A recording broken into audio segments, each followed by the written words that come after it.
آپ اس کے اندر کی خواہش، اس کا درد، اس کی چاہت براہ راست محسوس نہیں کر سکتے۔ مگر جب بات آپ کے اپنے جسم کی ہو تو آپ اپنے جسم کو نہ صرف باہر سے بلکہ اندر سے بھی آپ دیکھ سکتے ہیں۔ آپ اپنے جسم کو صرف ایک شے کے طور پر نہیں جانتے، بلکہ آپ اپنی بھوک محسوس کرتے ہیں، اپنی خواہش محسوس کرتے ہیں، اور اسی طرح آپ اپنا درد محسوس کرتے ہیں اندر سے۔ یہاں شوپنہار نے کہا یہی وہ واحد کھڑکی ہے جہاں سے ہم تھنگ ان اٹ سیلف یعنی شے فی نفسہ کو براہ راست محسوس کر سکتے ہیں۔ اور جب ہم اپنے اندر جھانکتے ہیں ہمیں کیا ملتا ہے؟ عقل نہیں، منطق نہیں، ہمیں ملتی ہے ایک اندھی، بلائنڈ، کنٹینیوس، مسلسل، کبھی نہ رکنے والی خواہش، ایک قوت، ایک فورس جو ہر وقت کچھ نہ کچھ چاہتی رہتی ہے۔ شوپنہار نے اس قوت کو ایک نام دیا۔ شوپنہار نے اس کو نام دیا ارادہ، یعنی ول۔ شوپنہار نے اپنی میگنم اوپس یعنی اپنی شرح آفاق کتاب the world as will end representation, دنیا بطور ارادہ اور تصور، اس میں شوپنہار نے ایک شاندار جملہ کہا۔ اس جملے کو فلسفے کی تاریخ کے ان مشہور اور تاریخی جملوں میں شامل کیا گیا ہے جس نے فلسفے پہ گہرا اثر ڈالا۔ اس نے لکھا، دنیا میرا تصور ہے۔ یعنی آپ اس جملے کو محسوس کیجئے، شوپنہار یہ نہیں کہہ رہا کہ دنیا حقیقی نہیں، وہ کہہ رہا ہے کہ ہر انسان کے لیے دنیا اس شکل میں موجود ہے جس شکل میں وہ اس کے ذہن میں نمودار ہوتی ہے، جو اس کے ذہن میں اپیئر ہوتی ہے، مینیفیسٹ ہوتی ہے۔ سورج خود کو نہیں دیکھتا، درخت خود کو نہیں دیکھتا، صرف ایک آنکھ جو دیکھتی ہے اس کے لیے سورج اور درخت موجود ہیں۔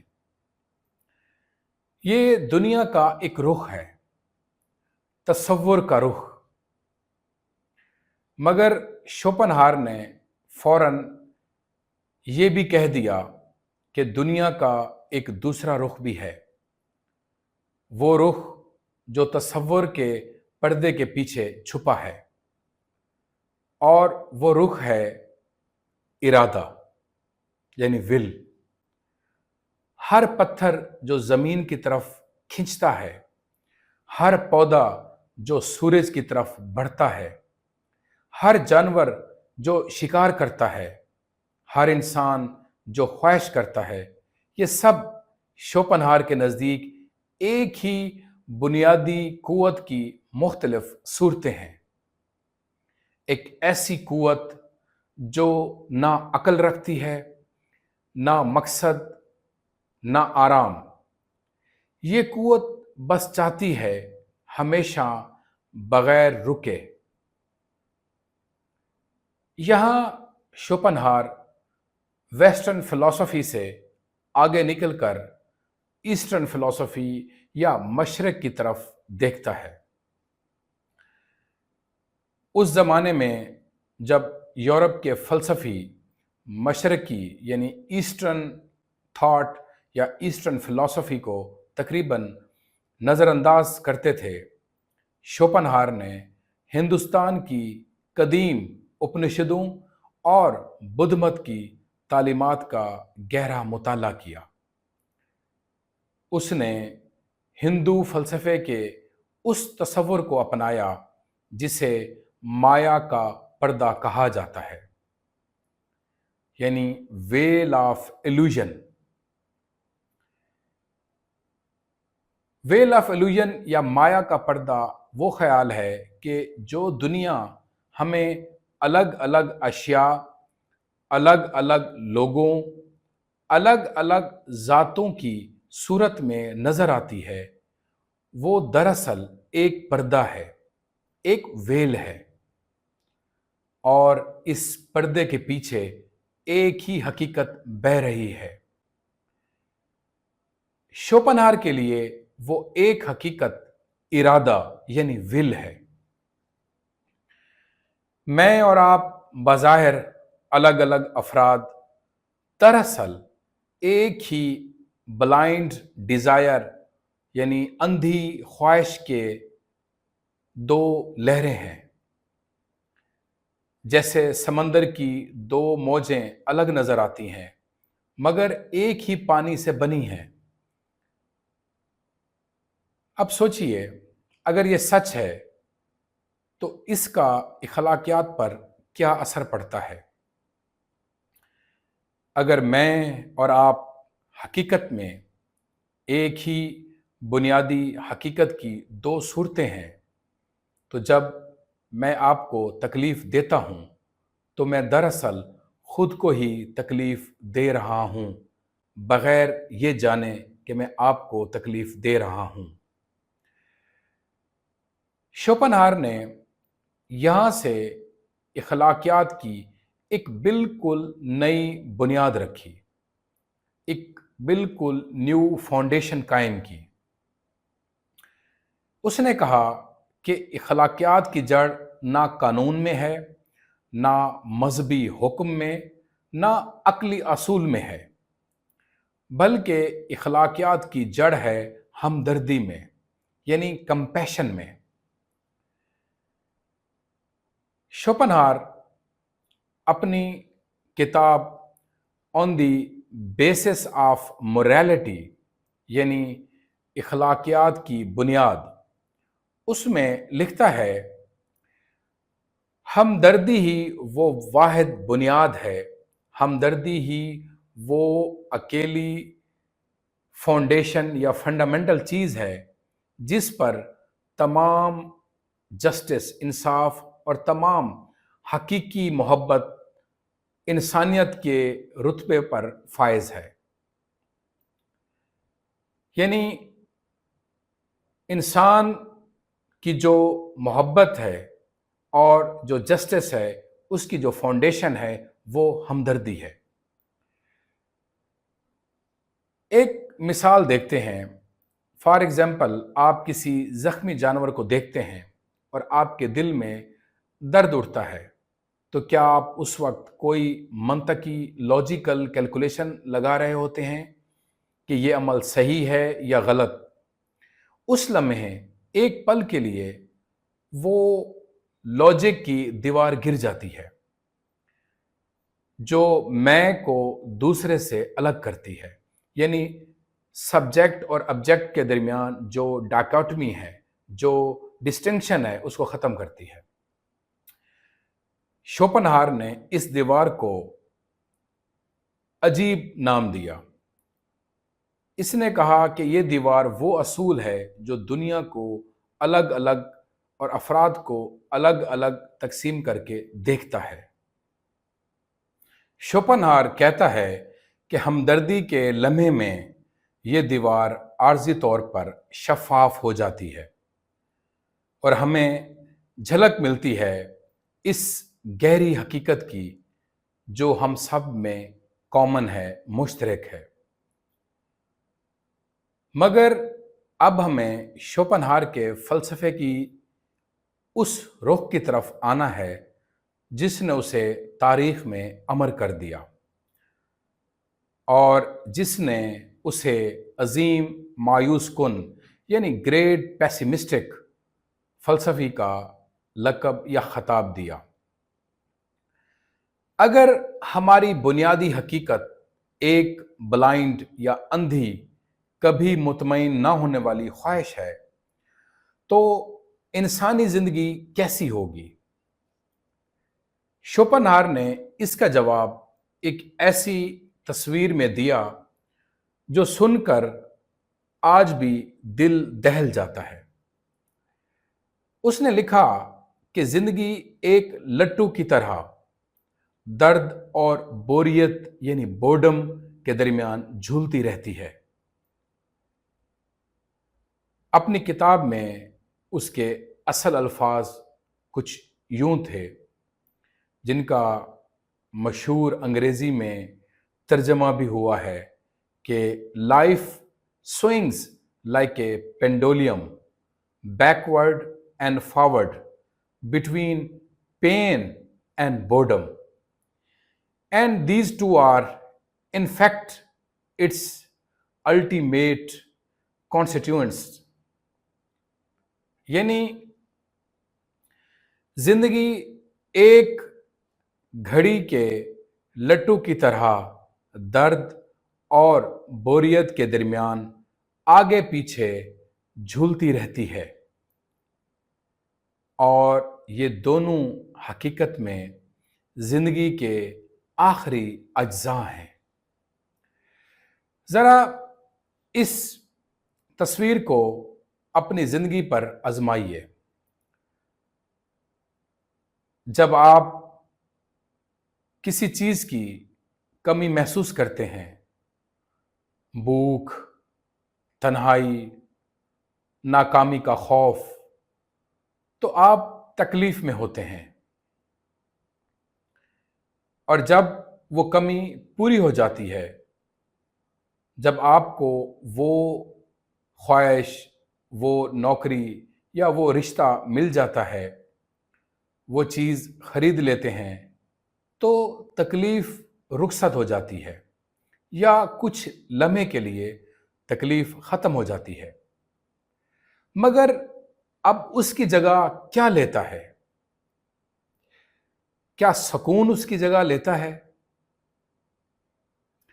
شاید کچھ دیر کے لیے، مگر بہت جلد ایک نئی بے چینی جنم لیتی ہے، جسے ہم بوریت یعنی بورڈم کہتے ہیں۔ وہ خالی پن جو ہمیں دوبارہ کسی نئی خواہش کی طرف دھکیلتا ہے، اور خواہش دوبارہ جنم لیتے ہی ہم دوبارہ درد کی طرف لوٹ جاتے ہیں۔ شوپنہار کہتا ہے، یہی چکر انسانی زندگی ہے۔ درد سے بوریت، بوریت سے دوبارہ خواہش، خواہش سے دوبارہ درد، بغیر کسی حتمی سکون کے۔ کیا آپ نے کبھی محسوس کیا ہے کہ ایک نیا اسمارٹ فون خریدنے کی خوشی کتنی جلدی ختم ہو جاتی ہے؟ کہ ایک نئی کامیابی کا نشہ کتنی جلدی اتر جاتا ہے، اور آپ فوراً اگلی چیز کی طرف دیکھنے لگتے ہیں۔ شوپنہار کہتا ہے کہ یہ کوئی نفسیاتی کمزوری نہیں، یہ وجود کی بنیادی ساخت ہے، یہ ایگزسٹنس کا فنڈامنٹل سٹرکچر ہے۔ خواہش کبھی حتمی طور پر مطمئن نہیں ہو سکتی، کیونکہ خواہش کی فطرت ہی یہی ہے کہ وہ خود کو ہمیشہ زندہ رکھے۔ اپنی کتاب میں شوپنہار نے ایک تمثیل لکھی، ایک میٹافوریکلی ایک چیز لکھی جسے آج پوری دنیا میں ہیج ہاگز ڈیلما کہا جاتا ہے۔ ہیج ہاگ وہ جانور ہے جس کے جلد پر کانٹے ہوتے ہیں۔ اس نے لکھا کہ سردیوں کی ایک رات ہیج ہاگز نے ایک جھنڈ بنا کے ایک دوسرے کے قریب آ کر گرمی حاصل کرنے کی کوشش کرتے ہیں، مگر وہ جھنڈ جیسے ہی ایک دوسرے کے قریب آتے ہیں، ان کے کانٹے ایک دوسرے کو چبھنے لگتے ہیں اور وہ دور ہٹ جاتے ہیں۔ مگر دور ہٹتے ہی سردی دوبارہ انہیں تکلیف دیتی ہے۔ چنانچہ اس سردی سے بچنے کے لیے وہ دوبارہ قریب آتے ہیں اور دوبارہ ان کو ایک دوسرے کے کانٹے چبھتے ہیں۔ یہ سلسلہ تب تک جاری رہتا ہے جب تک وہ ایک ایسا فاصلہ نہیں پا لیتے جہاں نہ زیادہ سردی ہو نہ زیادہ چبھن۔ شوپنہار کہتا ہے انسانی رشتے بھی ایسے ہی ہیں۔ ہم ایک دوسرے کی تنہائی کی سردی سے بچنے کے لیے قریب آتے ہیں، مگر قریب آتے ہی ہماری اپنی ایگو، ہماری اپنی انا، ہماری خود غرضی، ہمارے کانٹے ایک دوسرے کو زخمی کرنے لگتے ہیں۔ اور مہذب سوسائٹی، مہذب معاشرہ شوپنہار کے مطابق دراصل وہ فاصلہ ہے جسے انسانوں نے صدیوں کی آزمائش کے بعد ڈھونڈ نکالا ہے۔ کیا یہ تصویر آپ کو کسی رشتے کی یاد نہیں دلاتی؟ کسی ایسی محبت کی جو شروع میں گرمی دیتی تھی اور بعد میں چبھن بننے لگی۔ اب ذرا سوچئے، اگر زندگی اس طرح کی ہے تو کیا کوئی راستہ نہیں کہ انسان اس چکر سے اگرچہ عارضی طور پر آزاد ہو سکے؟ یہاں شوپنہار کا فلسفہ اپنی سب سے خوبصورت شکل اختیار کرتا ہے۔ اس نے کہا کہ دو ایسے راستے ہیں جہاں انسان کچھ دیر کے لیے اس بلائنڈ ڈیزائر یعنی اندھی خواہش کی گرفت سے نکل سکتا ہے۔ پہلا راستہ ہے فن یعنی آرٹ، خاص طور پر موسیقی، میوزک۔ شوپنہار کے نزدیک جب ہم کسی خوبصورت پینٹنگ کو، خوبصورت مصوری کے شاہکار کو دیکھتے ہیں یا کوئی گہری موسیقی سنتے ہیں تو اس لمحے ہم اپنی ذاتی خواہشات کو بھول جاتے ہیں۔ ہم یہ نہیں سوچ رہے ہوتے کہ میں یہ پینٹنگ خرید سکتا ہوں یا نہیں، یہ گانا میرے کس کام آئے گا، یہ گانا مجھے کیا فائدہ دے گا، یہ موسیقی مجھے کیا فائدہ دے گی، بلکہ ہم صرف دیکھ رہے ہوتے ہیں، صرف سن رہے ہوتے ہیں بغیر کسی خواہش کے۔ اس لمحے شوپنہار کہتا ہے ہم عارضی طور پر خواہش کے چکر سے آزاد ہو جاتے ہیں اور خالص مشاہدے کی حالت میں پہنچ جاتے ہیں۔ موسیقی کو شوپنہار نے تمام فنون میں سب سے بلند مقام دیا، کیونکہ اس کے خیال میں موسیقی کسی چیز کی تصویر نہیں بناتی، بلکہ خود ارادے یعنی ول کی براہ راست آواز ہے۔ وہی بنیادی حقیقت جو خود کو بغیر کسی پردے کے ظاہر کرتی ہے۔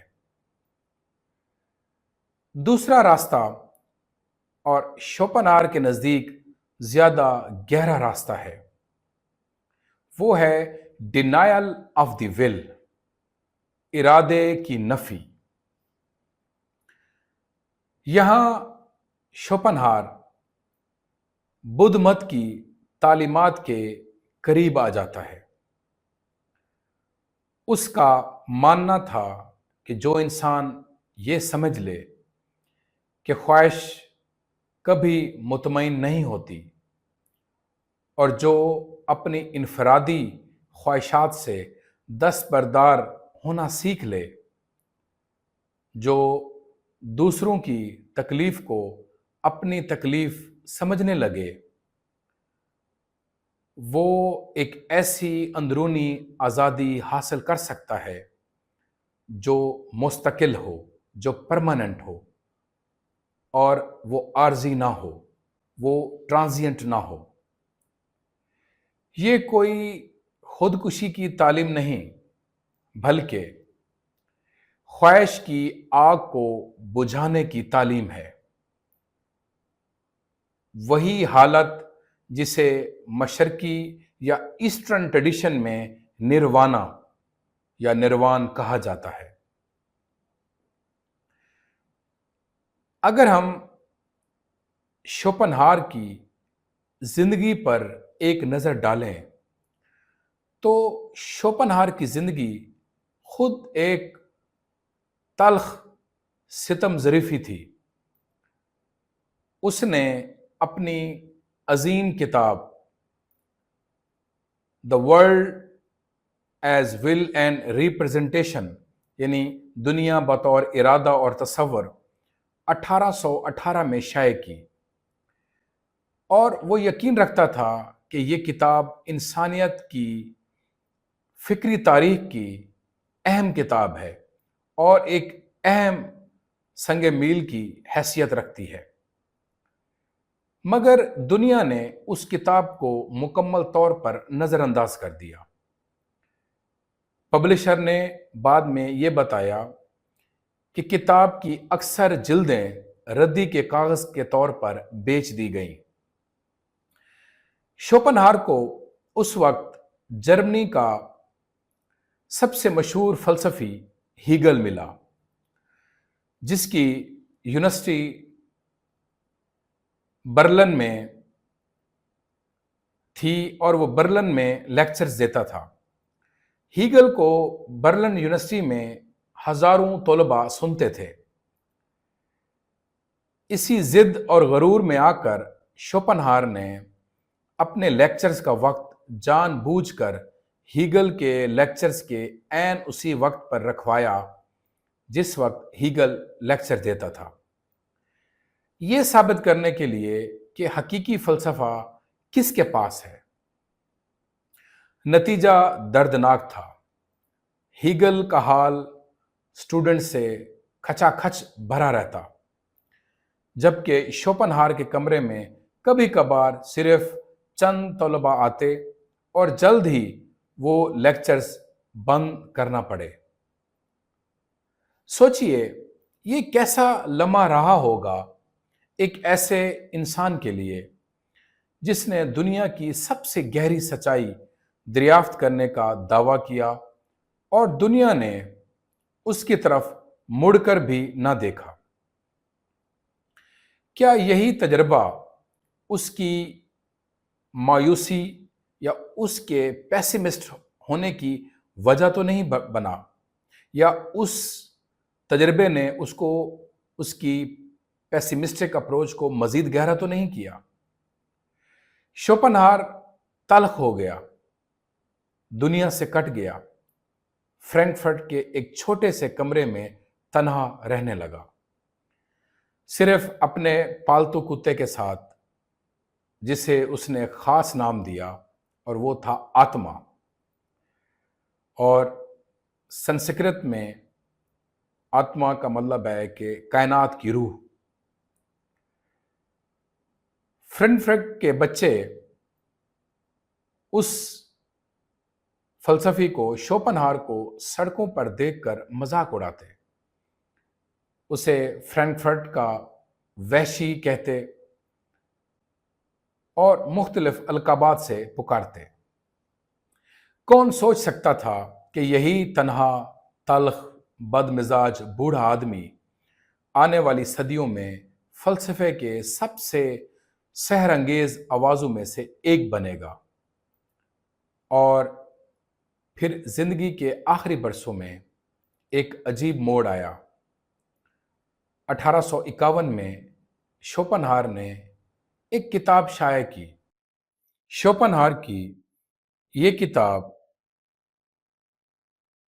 تمام ریڈرز کو، تمام قارئین کو اتنا اٹریکٹ کرتی ہے، اور یہ کتاب ایک آسان اور دلچسپ انداز میں پیش کی گئی تھی کہ اچانک 70 سال کی عمر میں شوپنہار مشہور ہو گیا۔ لوگ اس کی باتیں سننے آتے تھے، صحافی اس کا انٹرویو لینے لگے، نوجوان فلاسفرز اس سے ملنے کے لیے آنے لگے۔ شوپنہار نے اپنے مخصوص تلخ مزاح کے ساتھ یہ کہا کہ شہرت اسے بہت دیر سے ملی، جیسے کوئی سیب اپنے پکنے کے بعد گرنے میں بہت دیر لگاتا ہے، مگر جب گرتا ہے تو زور سے گرتا ہے۔ شوپنہار 1860 میں انتقال کر گیا۔ اپنی کرسی پر بیٹھے سکون سے تنہا،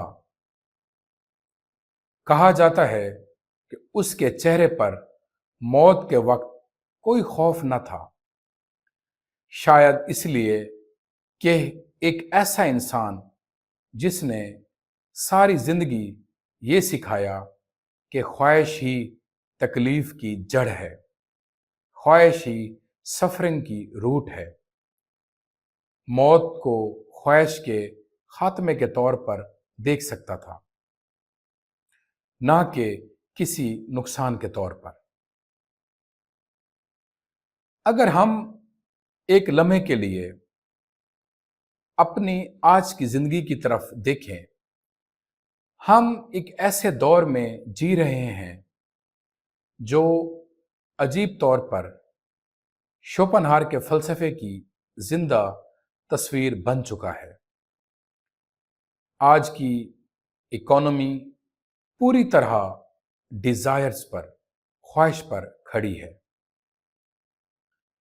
اشتہارات یعنی ایڈورٹائزمنٹس ہمیں مسلسل یہ باور کراتے ہیں کہ اگلی چیز خرید لینے کے بعد، اگلا موقع مل جانے کے بعد آپ مطمئن ہو جائیں گے۔ AI ریکمنڈیشنز نے ہماری پرچیزنگ جو ڈیزائرز ہیں ان کو بڑھا دیا ہے۔ ایڈورٹیزمنٹس کی وسیع انڈسٹری اور اس کے نئے طریقے، modern way of convincing the people for purchase and for impulsive buying, ایک خواہشات کا انبار لگا دیا ہے انسانوں میں۔ سوشل میڈیا کے الگورتھم نے ان ریکمنڈیشنز کو، ان ایڈورٹائزنگ کو مزید سوفیسٹیکیٹڈ بنا دیا ہے۔ اسی طرح جب ہم سوشل میڈیا یوز کرتے ہیں تو ہم سکرولنگ شروع کرتے ہیں، ایک سکرول پھر اگلی ویڈیو، اسی طرح ہماری جو بھوک ہے وہ باقی رہتی ہے۔ جو AI الگورتھم ہے وہ ہماری اس دیکھنے کی پیاس کو باقی رکھتا ہے تاکہ ہم زیادہ سے زیادہ ٹائم سوشل میڈیا کو دیں۔ ان سب کے پیچھے جو چیز کام کر رہی ہے وہ خواہش ہے۔ آرٹیفیشل انٹیلیجنس کے اس دور میں جہاں مشینیں انسان کی خواہشات کو اس سے بھی زیادہ کریکٹ وے میں جانتی ہیں، پریڈکٹ کر سکتی ہیں، تو ایسے حالات میں شوپنہار کا سوال اور بھی زیادہ گہرا ہو جاتا ہے۔ اگر ہماری خواہشات پہلے سے اندازہ لگائی جا سکتی ہیں، پریڈکٹ ہو سکتی ہیں، ہمارے دیکھنے سے پہلے ہی ہمارے سامنے رکھی جا سکتی ہیں، تو کیا ہماری آزادی کہاں باقی رہ سکتی ہے؟ کیا ہم واقعی چاہتے ہیں یا ہمیں چاہنا سکھایا جاتا ہے؟ مگر شوپنہار کا فلسفہ صرف مایوسی کی داستان نہیں، اس کے فلسفے میں ایک گہری ہمدردی چھپی ہے جو آج ایک ایسے دور میں جہاں انفرادیت اور خود غرضی کو کامیابی کا زیور سمجھا جاتا ہے، یہ اور بھی زیادہ اہم ہو جاتی ہے۔ شوپنہار ہمیں یاد دلاتا ہے کہ جس لمحے ہم کسی دوسرے کی تکلیف کو اپنی تکلیف کی طرح محسوس کرتے ہیں، اس لمحے ہم اس گہری دیوار کو توڑ دیتے ہیں جو ہمیں ایک دوسرے سے الگ رکھتی ہے، اور شاید یہی وہ واحد لمحہ ہے جہاں انسان اپنی تنہائی سے، اپنی خواہش کی قید سے تھوڑی دیر کے لیے آزاد ہوتا ہے۔